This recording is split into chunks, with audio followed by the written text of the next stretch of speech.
So this is a rock bass, cabria, also known in San Diego as spotted bay bass. When you're close to shore, this is about as big as they get. I've caught them around the 5-pound mark, I believe. I didn't have a scale. I believe it was about 5 pounds. This is a really good eating fish. I'm going to show you how to flay them. But first, we're going to dispatch this fish.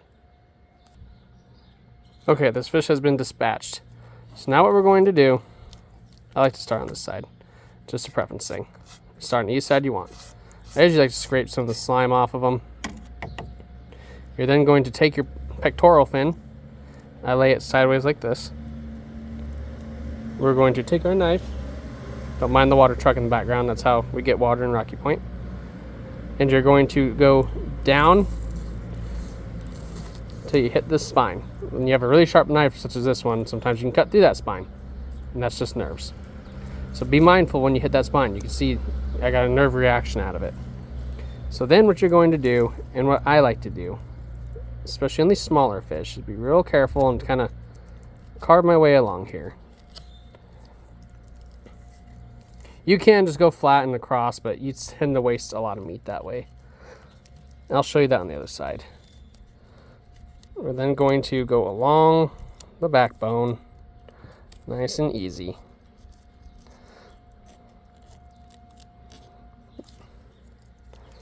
And then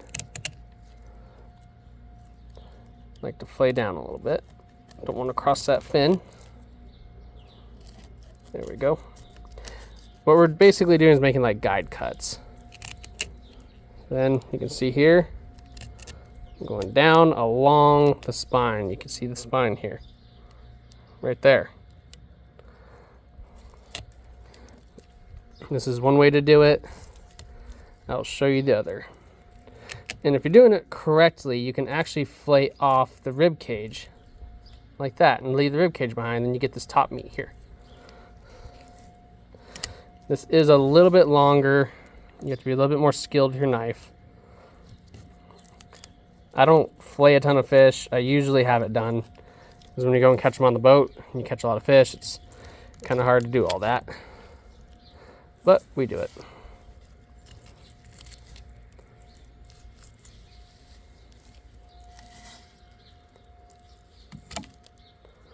You see it coming off here. Nice and easy. Look at that, we got a lot of meat. Quite a bit. There's a little bit right here, but we got quite a bit. I then leave some skin attached to the tail. For me, it makes this part way easier. Okay, take your knife and I push down, apply pressure, hit the skin, and then I go along and I slightly pull, and I kind of just push, slide my knife side to side. And there you go. There is your fillet. Good size fillet. Now, part 2, we're going to do it the other way, and we'll compare sides.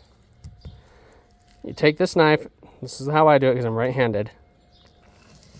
Go down. Hit that backbone. It's solid. You can hear it.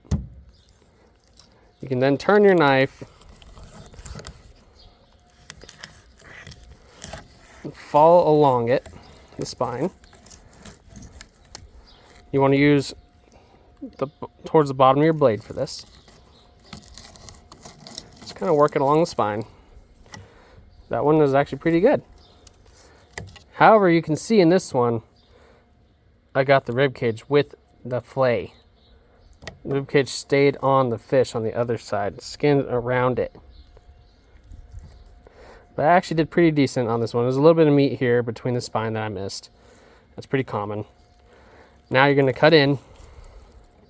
Oh, this is a sharp knife. I cut into the skin. Don't want to do that. It's not going to make a difference, really. You'll just have a little piece of skin. Cut along. There you are. There's your fillet. And then you can do your best to save that rib meat as much as you can. I don't really mess with it. It's not enough. On a bigger fish, yes. Little fish like this, it's not quite enough. And there is your 2 fillets. To me, it looks like we got a little bit more meat on this one. It's a little more tedious, but ultimately it's up to you.